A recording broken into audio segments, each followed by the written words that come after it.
images of headstones in an overgrown field, many of the names completely faded away. They represent the 65 indigenous children who died while attending a boarding school in Riverside. Their remains far away from their homes. Indigenous children were often taken from their parents and sent off to boarding schools to be assimilated into white culture. And even generations later, the trauma is still felt. Redwood canoes are once again gliding on the Klamath. Actually getting a glimpse into our way of life before colonization. For Yurok tribal leader Philip Williams, it's a way to connect to his ancestors. It's important that we don't lose this culture. For thousands of years, these hand-carved dugouts traveled the river. The Yurok tribe revived the tradition. But it's not just the canoes that nearly went extinct. It's hard to accept the fact that there was a society that wanted you gone. During the gold rush, government officials funded a campaign to slaughter California's Indians. In just 20 years, 80% of the population was wiped out. Some say this contempt for native life continues to this day. Some people out there think we should just die and go away. And that this disregard is now reflected in the crisis of missing and murdered indigenous women. For this tribal leader, it's personal. I lost my daughter 5 years ago. His daughter Tara went missing and was later found dead near her crashed truck. He says he'll never know the full story. We've been losing people all the time. Unsolved mysteries up here all the time. As for the historical wrongs, they include more than massacres.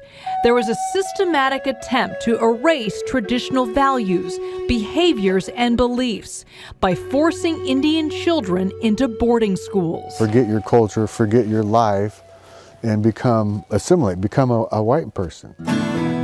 A recent federal report reveals that from 1819 through 1969, the U.S. operated more than 400 Indian boarding schools.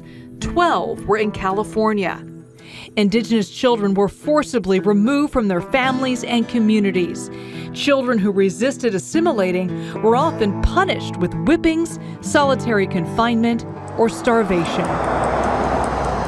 So what do these wrongs have to do with the missing and murdered women? You know, things happen to us as a result of an invasion and a lot of bad behavior.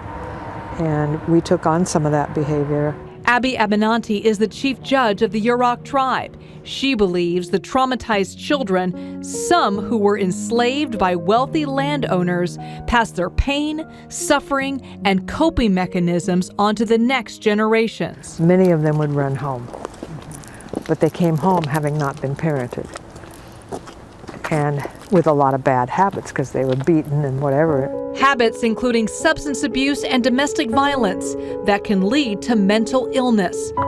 The challenge is how to break this destructive cycle. So this is Chinook acorns right here. Many believe that effort includes reconnecting to traditional values and beliefs. Do you feel like when you gather acorns, you're in some way connecting yourself to your grandmother? Oh, absolutely. I do. Teralyn Ipina shows me how she gathers acorns, a traditional food still used by indigenous tribes.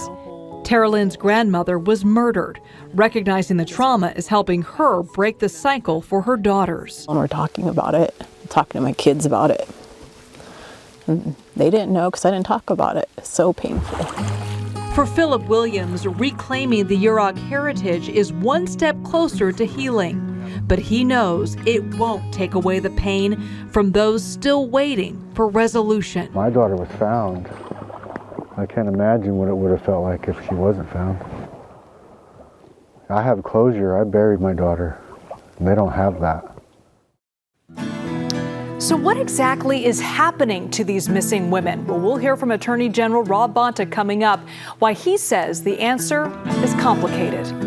Some tragically are being murdered, kidnapped, trafficked.